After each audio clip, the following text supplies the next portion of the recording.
Como bien os han comentado, vamos a hablar sobre las modificaciones en el patrimonio textil y nos vamos a centrar en el caso del pleno procesional de la Virgen de los Dolores de la Orden Seglar de los Siervos de María de aquí de San Fernando. Primeramente, vamos a hacer un recorrido un poco sobre lo que es el patrimonio textil, la importancia que ha tenido, y ya antes don Francisco nos ha adentrado un poco en las modificaciones que ha tenido todo el patrimonio, para luego centrarnos en este caso. Todos los bienes culturales, ya sean muebles o inmuebles que conocemos como patrimonio, han estado siempre al servicio de las personas. ¿Esto qué ha conllevado?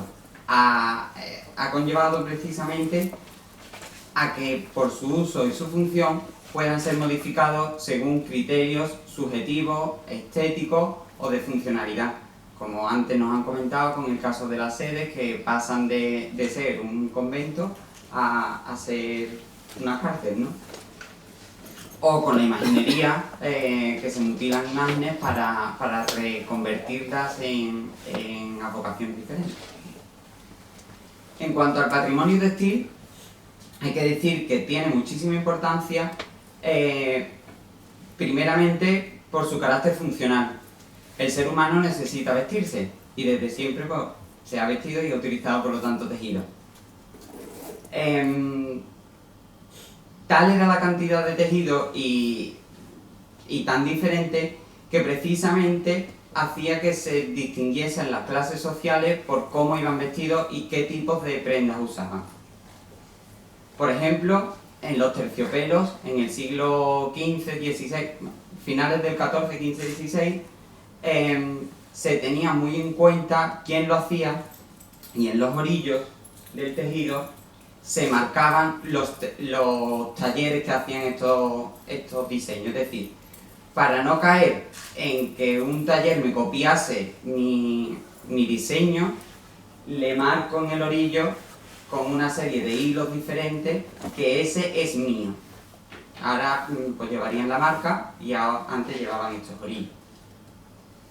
Por supuesto también toda la industria textil ha estado muy protegida por la monarquía, ya que esta industria, además de encargarse de las vestiduras de toda la corte, se encargaba de realizar lo que serían pues tapices, alfombras, reposteros y demás ornamentos textiles que decorasen toda la corte. En este caso, por ejemplo, el privilegio que concede el rey Fernando el Católico al gremio de velluters, de tejedores de terciopelos en Valencia, que lo eleva de gremio a arte. Como curiosidad, por ejemplo, en 1721, cuando Felipe V funda la Real Fábrica de Tapices de Santa Bárbara en Madrid, manda a traer desde Bruselas a un maestro tapicero, a Jacobo van der Goten, para que fuese él quien dirigiese esta fábrica. En Bruselas se lo toman como un acto de traición que su maestro tapicero venga a España y es condenado a cárcel y está 9 meses en prisión. Además de este carácter funcional que tiene de vestir a las personas, tienen por supuesto un carácter decorativo, como por ejemplo las alfombras. Muchas veces pasamos desapercibidos por este tipo de piezas, pero también existen. España fue gran foco de producción de alfombras, tanto en época hispano-musulmana como en el siglo XVI, con focos de Chinchilla, Alcaraz y Cuenca. Por supuesto también tienen un carácter propagandístico. Un ejemplo de ellos es la serie de tapices del Triunfo de la Eucaristía, que la infanta Clara Isabel Eugenia manda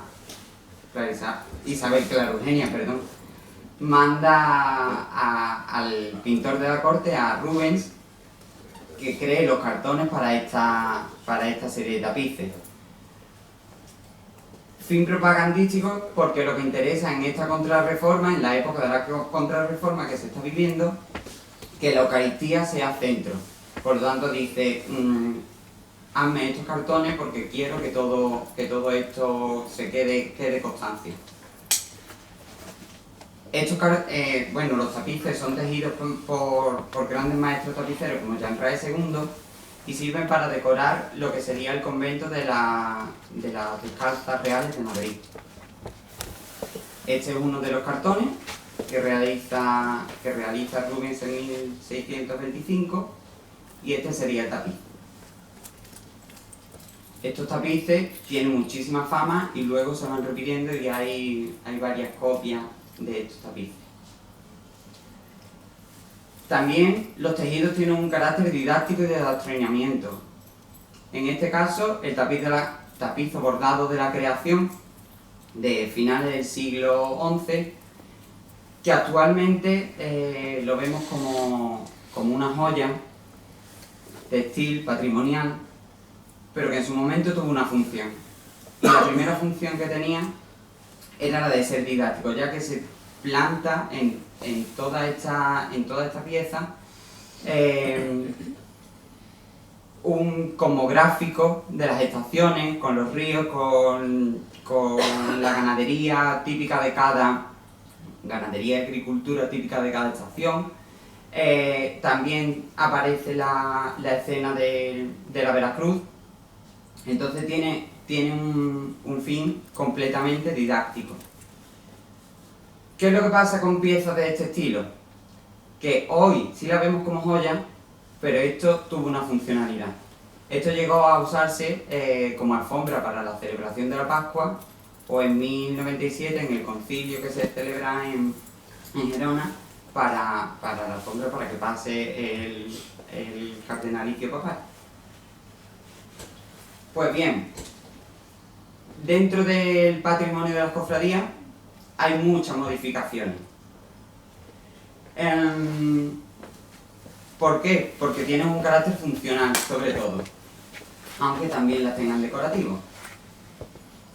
Esto ha motivado a que se hagan muchísimos cambios. Impera sobre todo un criterio estético de gustos de quien sea responsable en ese momento de una hermandad. Pero no solamente en las hermandades, esto también pasa en pintura. En 1657 Velázquez pinta la Girandera y la concibe tal como está en la imagen. Pero luego, para readaptarse a otros espacios, se aumenta. Por lo tanto, ya no tenemos la girandera que Velázquez crea y concibe, sino que tenemos otra pieza. En la imaginería, por ejemplo, la Virgen del Castillo de Lebrija, talla románica, del último tercio del XIV.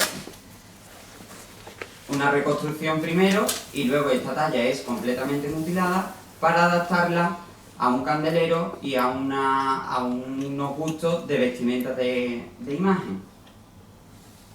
En orfebrería también pasa, la corona de la Virgen del Carmen de aquí de San Fernando. Se cambia la ráfaga, el resplandor de la corona, y no tiene nada que ver. Ya no podemos decir que tenemos la corona primitiva. Es otra con otro gusto completamente diferente, que nos habla de otra época diferente, de otras técnicas, de todo diferente. En tejidos, la capa de la Virgen del Carmen, la primera imagen de 1891 cuando se borda, la segunda tras sufrir dos traspasos en 1987. Vemos que se ha perdido completamente diseño y que se ha perdido pieza y que se ha perdido absolutamente todo. O, por ejemplo, el terno bordado de la Virgen de la Orden Seglar de los Siervos de María, de aquí de San Fernando, que es el caso que nos ocupa. A día de hoy, y sin querer entrar en polémicas ni nada, es verdad que no podemos ver este tipo de actuaciones con los ojos actuales. Son actuaciones que se hacen en un momento concreto, con una mentalidad concreta y por unas causas concretas. Si bien es cierto que nosotros pensamos que se cree este tipo de conciencia, este tipo de debate, es muy interesante, es muy fructífero y que además, por supuesto, del valor artístico, decorativo y devocional que tienen las imágenes, no podemos olvidar que tienen un valor histórico, documental, técnico, material, porque son verdaderas obras de arte. No solamente en escultura, sino en orfebrería, en tejido, en todo lo que consideramos patrimonio. Dentro del patrimonio textil vamos a nombrar algunos de los valores que contiene este patrimonio, sin extendernos mucho porque ahora vamos a explicar más detenidamente. Por supuesto tiene un valor histórico. Cuando nos encontramos piezas textiles, podemos ver pues precisamente cómo se vivía en esa época, qué se usaba.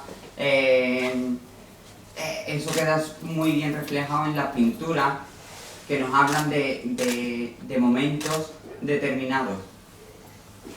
Tiene un valor artístico, por supuesto. Detrás de toda pieza textil hay un estudio profundo de decoración, de diseño. Un valor documental. Muchas de estas obras están documentadas, otras no, pero al estar documentadas también nos ayudan a, por semejanza, documentar otra serie de obras. Un valor material, porque hace 2 siglos no se usaban los mismos materiales que ahora, o tejidos coptos o tejidos del siglo XI que no utilizan hilo metálico como hoy conocemos, sino piel con una capa de oro. Por lo tanto, ese material, ese valor nos lo está dando una pieza histórica. Valor técnico, ahora por ejemplo en bordado también se lleva mucho el decir que se están recuperando técnicas antiguas. Parece que no, salimos de 4 puntos y es técnicas antiguas. Por lo tanto también tienen un valor técnico. Por supuesto sentimental, porque cuando realmente somos conscientes de lo que tenemos, al final lo queremos poseer, es nuestro. Y un valor económico. Fuera parte del valor económico como tal, hay un valor incalculable económico por todos estos valores que atesora el patrimonio.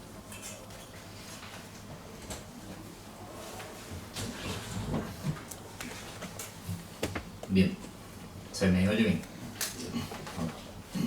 Bueno, en el caso del terno procesional de la Virgen de los Dolores, de aquí de los Siervos de San Fernando, vamos a hacer primero una contextualización muy breve de la orden, una muy breve introducción histórica-artística también del conjunto, un breve estudio material y técnico, y ya por último entramos en lo que los restauradores conocemos como historia material, que son las intervenciones que se han realizado, ¿no?, y que se conocen sobre las piezas.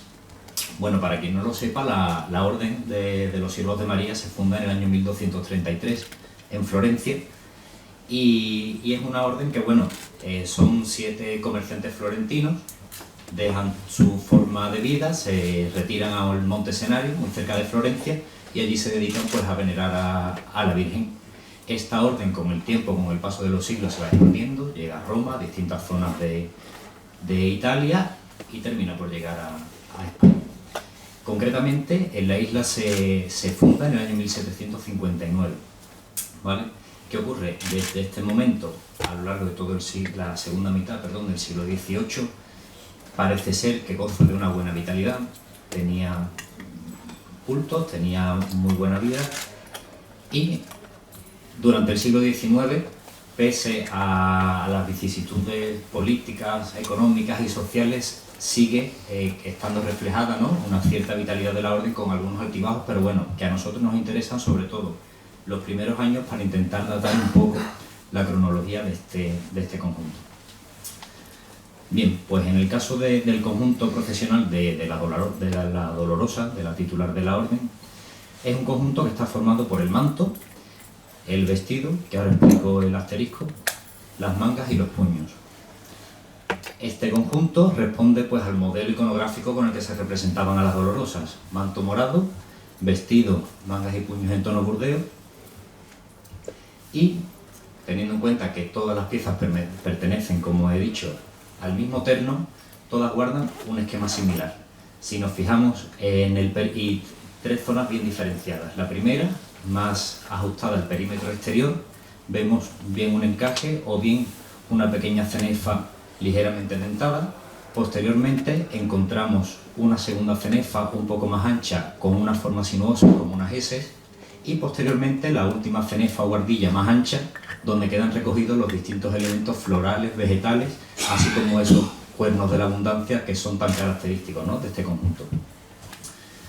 Bien, un detalle muy particular es que esta pieza aproximadamente, según las dimensiones que tenía antes de la última intervención, estamos hablando del año 2002, tenía unas dimensiones aproximadas de 2,90 por 3. Esto nos indica que era un manto de unas dimensiones considerables, es decir, esta prenda dudo que se hiciera para usarla en el camarín. Seguramente la imagen procesionaba y por lo tanto necesitaba unas medidas adaptadas al paso procesional. Y bueno, pues en el tema en cuanto a la decoración, pues la decoración es simétrica y bifaz, teniendo en cuenta pues el eje longitudinal central que recorrería desde el centro superior de la pieza al extremo inferior de la misma y se abre de forma simétrica hacia un lado y hacia otro. Y la ornamentación pues se extiende a modo de guardilla, no por todo el perímetro, teniendo 3 momentos en los que rompe un poco esa composición, que son el pico inferior y los 2 extremos superiores, donde nacen una serie de ramificaciones que ascienden hacia la zona central de la obra. Gracias a los documentos que conservamos del archivo quijano, por algunos detalles como este,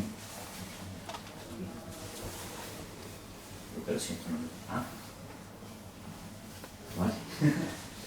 Si se fijan en estas pequeñas lentejuelas que se ven aquí, eso lo he descubierto yo hace 3 días, cuando me llegó la foto original de Quijano. Desgraciadamente, pues bueno, el trasiego, efectivamente, toda la historia material que ha tenido esta pieza, la orden tuvo momentos de decadencia durante el siglo XX y las formas de almacenaje y de conservación de esta pieza pues no fueron las idóneas, por lo tanto, todos esos elementos no llegaron, se fueron perdiendo en los distintos momentos en los que se usó. De hecho, hoy en día, yo lo he descubierto antes de ayer, vamos, que estas piezas, esos cuernos de la abundancia, por ejemplo, tenían esos materiales. Luego, otra particularidad es que el manto era ligeramente más corto. Puede ser por 2 motivos. Bien, que la imagen a lo largo de los años sufriera alguna modificación del candelero, adquiriera una mayor altura y por lo tanto el manto le quedara un poco más corto, pero teniendo en cuenta esta otra fotografía de Quijano, aquí pasa lo mismo. Aquí el manto también es corto, por lo tanto, quién sabe si era un tema de moda, porque además, bueno, hay muchas imágenes de dolorosas de Cádiz, muchos retablos cerámicos, donde se ve que el manto no termina, no llega al suelo y queda pues un poco a la altura de los tobillos, ¿no? Aquí ven en estas imágenes a color, la primera, de aquí, en este detalle, no sé si lo ven, se ve perfectamente esa diferencia que había entre el manto y la saya, y en esta otra pasa más desapercibido, pero porque en ese momento se le colocaban 2 encajes dorados para solventar un poco ese escalón. Bien, el caso de la saya o vestido, les comento que barajo la hipótesis de que originalmente fuera un vestido. ¿Por qué?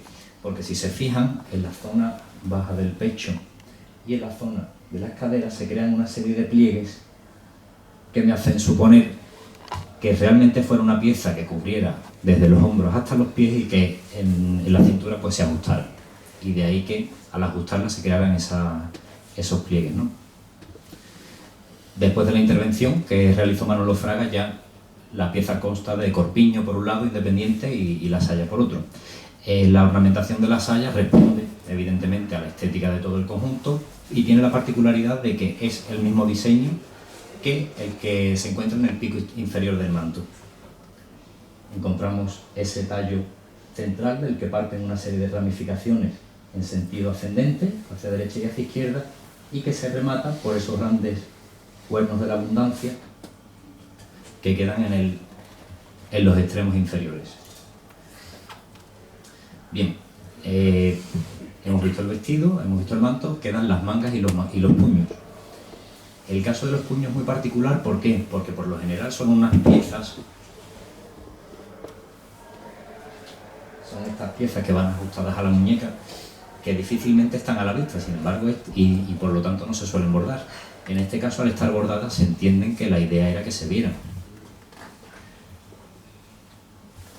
Vale. Desafortunadamente no hay datos de autoría, de fecha aproximada, no sabemos nada. Es verdad que tradicionalmente se ha venido encuadrando, ¿no?, dentro del siglo XVIII, y yo me voy a quedar aquí porque tendríamos para otra conferencia, ¿vale? Tampoco sabemos si este terno es fruto de una donación o fue un encargo que hizo la orden en aquella época, porque bueno, hay que tener en cuenta que la orden, desde el momento en el que se funda, a los pocos años adquiere la capilla de la iglesia mayor, adquiere el retablo, es decir, era una corporación que tenía posibles. Entonces es muy probable que también pudiera permitirse el lujo, valga la redundancia. Oye, ¿esto por qué suena tanto? Ah, vale, perdón. Que pudiera permitirse, ¿no?, pues el comprar este terno de estas características.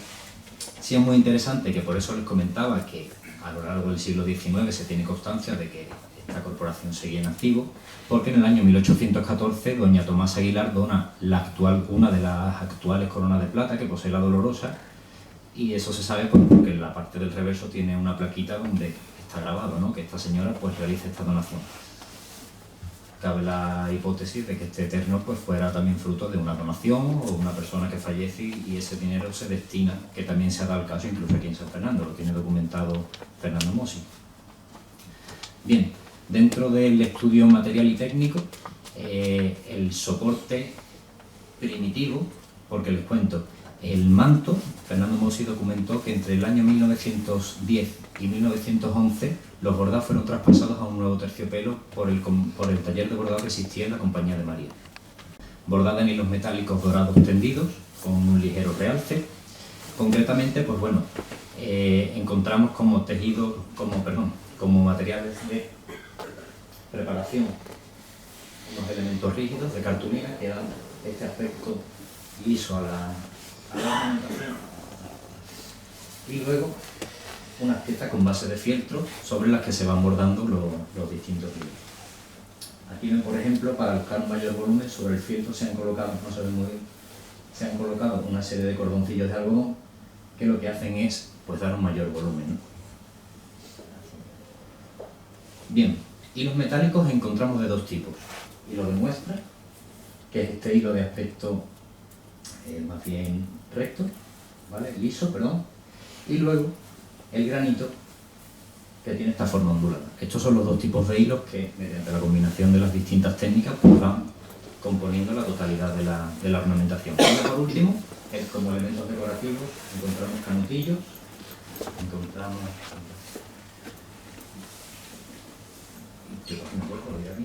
lentejuelas y algunos huevecillos, ¿vale?, o estrellitas, como también se les llama. Bien, en cuanto a los elementos decorativos, pues se intuye en esta foto, que la verdad que tiene bastante buena calidad, se intuye aquí en el puño un pequeño encaje. Desconocemos si eran hilos metálicos, tipo punto de España o en algodón, y luego pues, que se aprecia en el borde del manto, aunque aquí hay que tener en cuenta que la pieza ya estaba intervenida. Esta foto es de los 30-40, por lo tanto, todas las fotos más antiguas que se conservan del manto, que la veremos más adelante, son después de que las monjas de la compañía lo intervinieran, ¿vale? No hay documentos de la pieza en su estado original, como sí ocurre afortunadamente con la saya. Bien, dentro de la historia material de las piezas, las intervenciones a las que se han sometido, pues bueno, tanto el vestido como las mangas se intervinieron por parte de don Manuel Fraga, que se realizó en los primeros años de la década del siglo XX, de la década de los 90, perdón, del siglo XX. Y si no me falla la memoria, se vuelve a procesionar con esta prenda en el año 95, ¿vale? Mientras que el manto, pues como le he comentado hace un momento, entre el año 1910 y 1911 se pasa a un nuevo soporte, los bordados, al igual que hace Fraga, traspasa el bordado a un nuevo soporte. El manto, en el taller de la Compañía de María, es pasado a un nuevo soporte. Y por último, teniendo en cuenta el estado, ¿no?, en el que se encontraba pues a lo largo de la década de los 90, pues en el año 2002 se comienza la restauración por parte de Dolores González y Juan Guerrero. Bien, y aquí entramos ya en todos los tratamientos, ¿no?, de las piezas. En el primer caso, los puños. En este caso les tengo que comentar que desafortunadamente estas piezas no han llegado hasta nuestros días, ¿vale? Por lo tanto, pues bueno, aquí pueden ver una recreación aproximada de cómo pudieron ser De hecho hay una composición con varias piezas similares para que puedan imaginarse un poco, ¿no? Se desconoce el por qué esta pieza no se conservó, si llegó en un estado de deterioro tal que se decidió pues dejar de usarla, o como lo desconozco, y ya pues la persona que lo realizó no lo puede aclarar, pues se queda así, ¿no? Este es el aspecto del manguito actual, que son pues bueno, como los puños que poseen la mayoría de las imágenes, puños sin bordar, porque realmente quedan ocultos, no se ven apenas. Las mangas, muy característica esa forma tubular, porque tienen una bocamanga más bien estrecha. Aquí, por ejemplo, sí que tienen imágenes del aspecto original en esa foto de Quijano, esa recreación, pero afortunadamente es cierto que con los puños también pasa, pero las fotos no tienen muy buena calidad, por eso no se las he traído. Pero sí que se aprecian muchas fotos donde se ven las mangas antes de que se interviniera. Siguen manteniendo esa forma tubular, pero ¿qué ocurre? Que cuando se intervienen en el año 93-94 se modifican bastante. En primer lugar, pues bueno, esa particularidad sobre la que les he comentado antes, esa forma entubada que tenían originalmente, en este caso ya se pierde. Es decir, se desconoce si esto fue un criterio personal de Manolo Fraga, si esto fue una petición por parte de los miembros de la orden del momento. Eso pues se desconoce, ¿no? Y evidentemente pues forma parte de la historia material de la pieza, y esto está aquí. ¿Qué es lo que ocurre? Que si se fijan, sí que se desvirtúa un poco, porque esta flor que ven ustedes aquí, que coincide con esta, en realidad esa flor en la cara interna también está bordada a la otra mitad, por lo tanto esa flor está doblada y no cortada. En el momento en el que se amplía y se le añade esta cantidad o este trozo de terciopelo, esa flor queda diseccionada y ya no se reintegra ni se reconstruye, ¿no? El faltante. Ambas piezas, por su cara interna, siguen teniendo la otra parte, de la ornamentación. Bien, segunda particularidad, esa finísima cenefa dentada que le refería hace un momento, ese encaje es un añadido, ¿vale? Ese encaje no pertenecía al conjunto en ese momento. Esa cenefa que ahí marca un poco con la flecha, en este caso, pues igual por motivos desconocidos, pues no se respeta o no se traspasa y se pierde. Sin embargo, se coloca un encaje metálico realizado a bolillo en hilos metálicos dorados, que viene un poco a sustituir, ¿no? Y a crear ese efecto visual que anteriormente tenía esa cenefa. Algo similar ocurre con esa otra cenefa en forma de S sinuosa. Digo lo mismo, pues por motivos que se desconocen tampoco se respeta ni se traspasa a la nueva manga. Si se hace por medio de un cordón, se va buscando pues esa forma como ven ahí, pero técnicamente y materialmente muy alejadas, ¿no?, de la apariencia original que tenían en su momento. En este caso se traspasan pues bueno, esos tallos y esas flores que componían la ornamentación de la manga, con la particularidad de que a la hora de perfilarlas para ocultar los restos de terciopelo original que se veían en el borde de las piezas, se perfilan con un cordoncillo, y en algunos remates pues bueno, colocan una serie de cordoncillos y una serie de ramificaciones que en origen la pieza no tenía, ¿vale? Esto pues bueno, es cierto que sí que desvirtúa un poco la concepción original de la pieza, por la sencilla razón de que si estamos hablando de un conjunto que se encaja cronológicamente a finales del 18 o principios del 19, ese tipo de elemento decorativo, ese cordoncillo, no pega ahí ni con cola, perdonadme la expresión, porque no es un elemento característico de esa época. Eso es un elemento barroco que luego, a principios del siglo XX, Juan Manuel Rodríguez Ojeda lo repite, y Carrasquilla lo repiten hasta la saciedad, pero no corresponde con el estilo de esta pieza. Por lo tanto, ya se comienza a desvirtuar un poco más toda esta concepción original, ¿no? Bien, aquí tienen unas fotos donde se pueden apreciar un poco mejor tanto los puños como las mangas, Y otra particularidad que he descubierto hace poco es la siguiente. Si se fijan aquí, la Virgen viste ese vestido, pero tiene unas mangas diferentes. Tiene unas mangas con la boca manga mucho más ancha. Ahí no aparece esa cenefa en forma de S, pero el tejido se aprecia antiguo y es de una tonalidad muy similar a la del original. Incluso los bordados que se dejan entrever corresponden realmente con los de las mangas primitivas. Bueno, pues gracias a esta fotografía, donde el manto se ha descolgado un poco, deja a la vista que la manga realmente es la misma, solo que aparece abierta y por eso está más ancha. Y luego, muy particular, ¿por qué? Porque si se fijan en la postura, es decir, está abierta e invertida. Está abierta e invertida. Entonces, esa primera cenefa dentada que aparecía antes pegada a la muñeca, ahora queda más próxima al codo. A continuación vendría esa cenefa en forma de S. A continuación la ornamentación bordada. Además, en la imagen de su derecha coloqué la manga abierta para que la entendieran mejor. Es la misma manga pero con el bordado extendido. Y por último, ese elemento sinuoso que perfila un poco la ornamentación, que desconocemos si es original, si fue un añadido que se hizo en ese momento. El encaje puede ser añadido perfectamente, pero ese detalle, la verdad es que me desconcertó un poco. Y desgraciadamente, pues bueno, ni las personas que me lo podían aclarar ya están, y a los tres a los que le he preguntado, pues tampoco me han sabido. Entonces, bueno, esto se quedó un poco en el aire, pero me parecía muy interesante, ¿no? Y curioso para mostrárselo. Y este, pues, es el aspecto de las piezas actualmente. Y ya por último el vestido. De esta pieza sí que se aprecian diversas fotos donde se ven pues a color y se puede apreciar la finura y la delicadeza, ¿no?, que tenía la ornamentación bordada de la obra. Aquí, por ejemplo, que estas fotos son muy interesantes, en primer lugar la que está a su izquierda, porque se ve aquí, ¿no?, ese corte con el manto, y la otra porque se aprecia el cuerno de la abundancia, que por lo general en las otras fotos no se ven. Al estar en el paso y demás siempre están ocultas por flores y otros elementos. Entonces esta foto es bastante interesante e importante.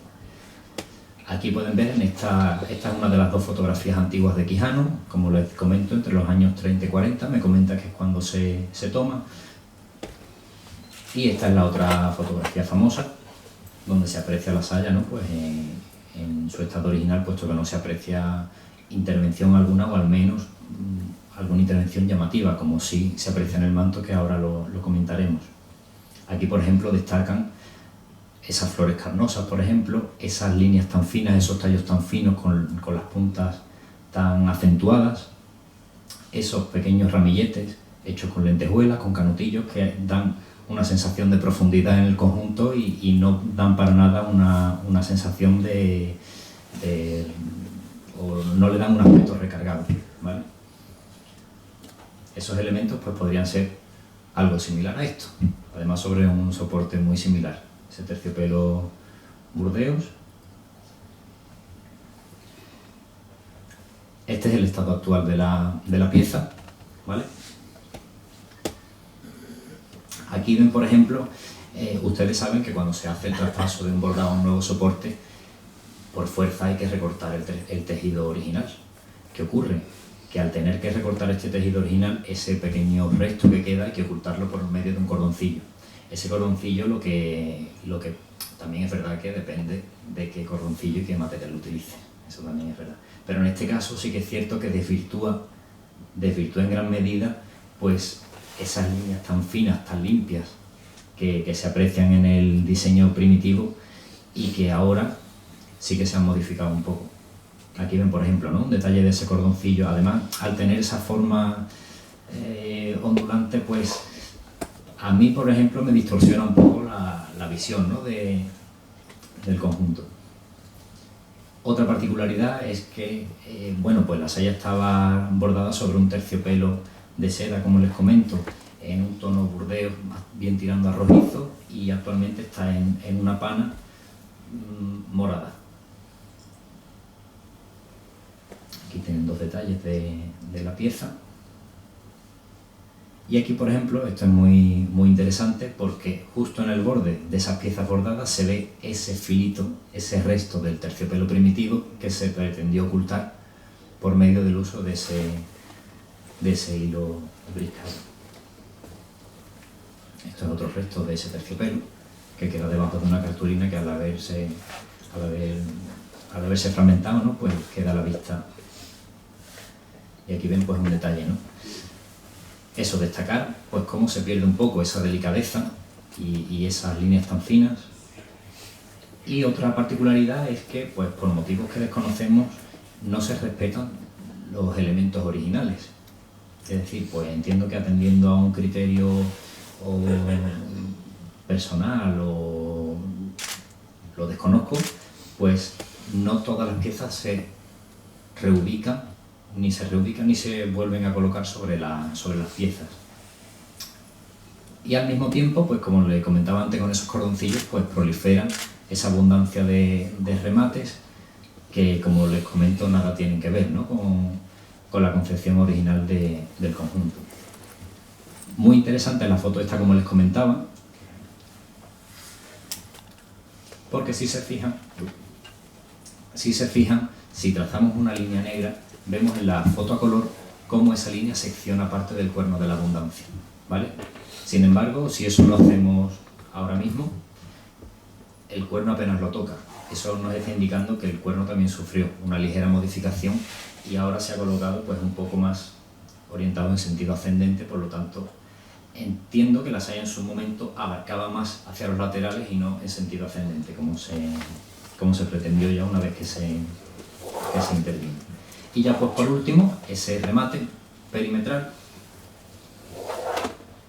La foto sé que no tiene calidad, pero es lo que tenemos y aún así es interesante porque, bueno, claramente en la fotografía de arriba se aprecia esa cenefa perimetral. Justo debajo se puede intuir lo que vendría a ser esa cenefa dentada estrechita que tenían tanto las mangas como los puños. Eso es una hipótesis, ¿vale? Se ha hecho a partir pues, bueno, del mismo montaje, incluyendo que todo pertenece al mismo conjunto, pero desde luego dista mucho de lo que tenemos actualmente, ¿vale? Volvemos a lo mismo. Bien, en el caso del manto, estas son las dos fotografías del archivo quijano más antiguas que se conservan. Y bueno, comentarles eso. Aquí ya el manto está intervenido. Aquí ya el manto lo han intervenido en el año 1911 el taller de bordado de la Compañía de María. Y eso se aprecia en unos detalles que ustedes creo que los van a ver con claridad. Si se fijan, tenemos tanto la manga, sí, el detalle de la manga principalmente, se pueden ver las líneas tan finas, tanto de la cenefa dentada como de esa cenefa sinuosa, que se aleja un poco de la cenefa que ya tiene el manto en ese momento.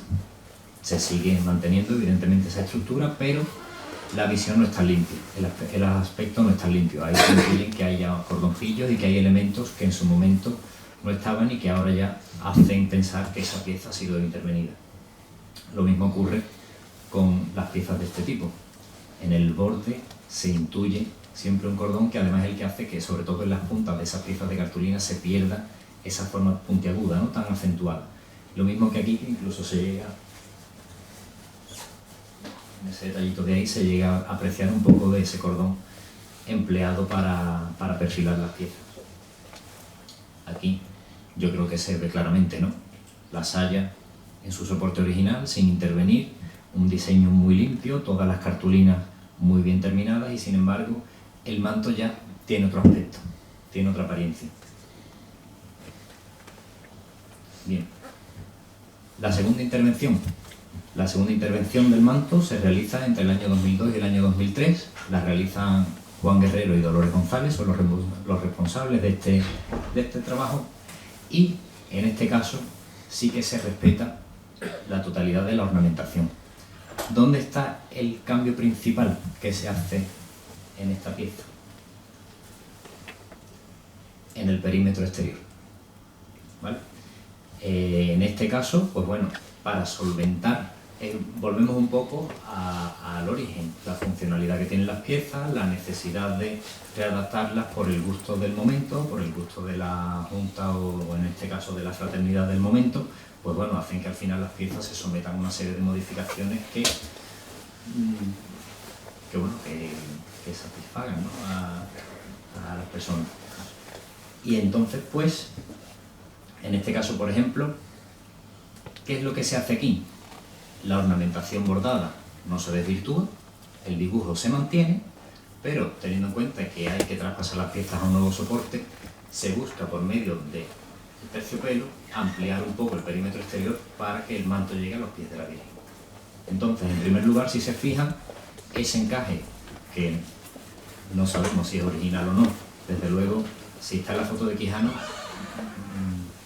o es original o se colocó en la intervención de las monjas de la compañía, ese encaje en blanco y negro es mucho más estrecho que el que tiene actualmente. Una medida que se tomó para ganarle centímetros al manto. Asimismo, la cenefa, que la cenefa original la conserva la orden, teniendo en cuenta el estado en el que se encontraba, se optó por reconstruirla completamente y aprovechando que se tenía que rehacer completamente, se hizo un poco más ancha. De esta forma, alejándola un poco, separándola un poco del encaje, ensanchando un poco la cenefa en forma de S y separándola un poco de la ornamentación bordada, era como se iba completando este nuevo conjunto. Y ya por último, la ornamentación bordada, que en este caso, pues ahí se ven claramente que siguen buscando el diseño, si no original, el que se conocía en las primeras décadas del siglo XX. Y por supuesto, pues lo que se conocía cuando llegó a realizar la intervención. Aquí ven, por ejemplo, cómo ya queda solventado esa problemática. En la primera imagen se creaba ese escalón y ahora, pues bueno, gracias a esa ampliación del soporte de terciopelo, gracias a que se hizo esa cenefa un poco más ancha y que el encaje se ensanchó y también forma parte de la propia obra, no es una pieza que se pueda quitar y poner, sino que está cosido sobre el terciopelo, así es como se ha ganado la superficie suficiente para que el manto cubra hasta los pies de la Virgen. En este caso, por ejemplo, pues bueno, mediante calcos y demás, pues se fueron transfiriendo los distintos bordados al nuevo soporte y se procuró buscar los materiales, hacer las técnicas y demás, y bueno, hasta el punto de que tuvieron que llegar, que me lo contaban Juan y Lola como curiosidad, a encontrar en un anticuario de Granada una pequeña caja con unos materiales que no se encontraban en ningún sitio y eran precisamente los que tenía este manto. Y afortunadamente, pues en ese anticuario de Granada se encontró, se pagó a buen precio, creo, y así es como pudieron restituir todos esos materiales que se habían perdido, pero que en parte se conservaban y por eso se pudieron localizar. Aquí ven, por ejemplo, un detalle. Esto también es interesante porque hay que tener en cuenta que en el momento en el que la pieza se interviene por última vez, no estaba como aparece en la foto, en blanco y negro, estaba como aparece allí. Y hay una notable diferencia de elementos que se han perdido, elementos que faltan, elementos que se han deformado por el uso y por las condiciones de almacenaje a las que estuvo sometida la pieza. Por lo tanto, esa es otra tarea a tener, y otro factor, ¿no?, a tener en cuenta a la hora de procurar devolver el esplendor perdido de este tipo de piezas. Así es como se aprecia actualmente. Aquí, como les comentaba, pues bueno, esos distintos elementos que se emplearon para recuperar el aspecto que originalmente, que en la foto de Quijano aparecían y bueno, pues por medio de esos huevecillos, de los canutillos, las lentejuelas y demás, se fueron rehaciendo esos ramilletes y esas pequeñas flores, ¿vale?